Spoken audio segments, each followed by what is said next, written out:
മുൻ മന്ത്രിയും കോൺഗ്രസ് രാഷ്ട്രീയ സമിതി അംഗവുമായ വി.എസ്. ശിവകുമാറിനെ ഇറക്കി തിരുവനന്തപുരം കോർപ്പറേഷൻ പിടിക്കാൻ കോൺഗ്രസ് നീക്കം.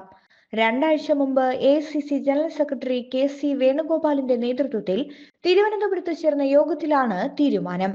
വി.എസ്. ശിവകുമാറിനൊപ്പം മുൻ എം.എൽ.എമാരായിരുന്ന കെ.എസ്. ശബരിനാഥൻ, കെ. മോഹൻകുമാർ, ശരത്ചന്ദ്ര പ്രസാദ് തുടങ്ങിയവരും രംഗത്തുണ്ടാകും.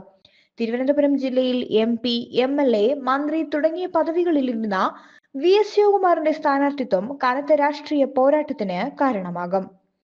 വി.എസ്. ശിവകുമാറിനായി തലസ്ഥാനത്ത് നായർ ഭൂരിപക്ഷ മേഖലയായ പാൽക്കുളങ്ങര, ശാസ്തമംഗലം, കവടിയാർ എന്നിവിടങ്ങളാണ് പ്രധാനമായും പാർട്ടി പരിഗണിക്കുന്നത്. നിലവിൽ ബി.ജെ.പി ജയിച്ച മണ്ഡലമായ പാൽക്കുളങ്ങരയാണ് കോൺഗ്രസ് നേതൃത്വത്തിന് താൽപര്യം. അതുവഴി ബി.ജെ.പിയുമായി നേരിട്ടെതിർക്കാൻ കോൺഗ്രസ് മാത്രമേ ഉള്ളൂ എന്ന രാഷ്ട്രീയ സന്ദേശവും നൽകാനാകുമെന്നാണ് നേതൃത്വം പ്രതീക്ഷിക്കുന്നത്. തലസ്ഥാനത്തെ മുതിർന്ന നേതാക്കളെ ഉൾപ്പെടെ മത്സരത്തിനിറക്കി ഭരണം പിടിക്കാനുള്ള കോൺഗ്രസ് ക്യാമ്പിന്റെ നീക്കം അണികളെ ആവേശത്തിലാക്കിയിട്ടുണ്ട്.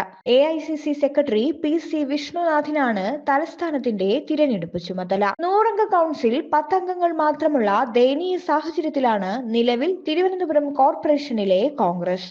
50-ലേറെ സീറ്റ് പിടിക്കാനാണ് വിഷ്ണുനാഥിന്റെ നേതൃത്വത്തിൽ പദ്ധതികൾ തയ്യാറാക്കുന്നത്. നിലവിൽ ഭരണം കൈയാളുന്ന എൽ.ഡി.എഫിന് 51 അംഗങ്ങളും മുഖ്യപ്രതിപക്ഷമായ ബി.ജെ.പിക്ക് 34 അംഗങ്ങളുമാണ് തിരുവനന്തപുരം കോർപ്പറേഷനുള്ളത്. നഗരപരിധിയിൽ ബി.ജെ.പിക്കാണ് സ്വാധീനം. ലോക്സഭാ തിരഞ്ഞെടുപ്പിലടക്കം ഇത് പ്രകടമാവുകയും ചെയ്തു. ഈ സാഹചര്യത്തിലാണ് മുൻ മന്ത്രിമാരെയും മുൻ എം.എൽ.എമാരെയും എം.പിമാരെയും അടക്കം കോർപ്പറേഷൻ തിരഞ്ഞെടുപ്പിലേക്ക് സജ്ജമാക്കുന്നത്. മേയർ സ്ഥാനത്തേക്ക് ആരെയാണ് പരിഗണിക്കുന്നത് എന്നത് ഇപ്പോൾ വെളിപ്പെടുത്തില്ല. കോർപ്പറേഷനിൽ യു.ഡി.എഫ് അധികാരത്തിൽ വന്നാൽ എന്തൊക്കെ പദ്ധതികൾ നടപ്പാക്കുമെന്ന് പ്രഖ്യാപിക്കുന്ന പ്രകടന പത്രിക തയ്യാറാക്കുന്നത് എം. വിൽസൺ എം.എൽ.എ ചെയർമാനും ശബരിനാഥൻ കൺവീനറുമായ സമിതിയാണ്. News desk മഹിതഭൂമി.